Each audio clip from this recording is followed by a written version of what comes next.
देखिए इस वीडियो में आज ही रिलीज हुए दो नए गाने के रिकॉर्ड्स पर चर्चा करेंगे कि आखिरकार किसके गाने ने सबसे बवाल रिकॉर्ड बनाया है। जिसमें से एक गाना पावर स्टार पवन सिंह जी का, जिस गाने का टाइटल है पियर फराक वाली, और दूसरा गाना खेसारी लाल यादव का, जिस गाने का टाइटल है गोरी गांव वाली।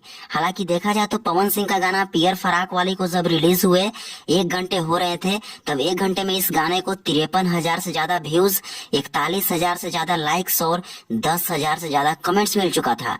जो कि अगर रियल टाइम में देखा जाए तो पवन सिंह के गाने को लाइक्स के हिसाब से 3 लाख से ज्यादा व्यूज होंगे। वहीं अगर देखते हैं खेसारी लाल यादव का गाना गोरी गांव वाली का, तो जब इस गाने को रिलीज हुए 1 घंटे हो रहे थे, तब 1 घंटे में इस गाने को 4,900 व्यूज और 9,500 लाइक्स और 3,200 कमेंट्स मिला था। जो कि प्रूफ के तौर पर आप सब स्क्रीनशॉट देख सकते हैं। यहाँ पे अगर खेसारी लाल यादव के गाना गोरी गांव वाली के रियल टाइम व्यूज की बात की जाए तो जिस टाइप से लाइक्स है उसके अनुसार 70-80 हजार प्लस व्यूज तो होंगे। लेकिन यहाँ पे पवन सिंह का गाना पियर फराक वाली ने खेसारी लाल यादव के गाना गोरी गांव वाली को पूरी तरीके से पछाड़ दिया है इस रिकॉर्ड के मामले में। वैसे आप सबको इन दोनों गानों में सबसे ज्यादा मस्त गाना किसका लगा कमेंट बॉक्स में जरूर बताएं, और इस वीडियो को लाइक करके सभी जगह शेयर कर दें ताकि सभी के पास वीडियो पहुंच जाए। तो चलिए, धन्यवाद।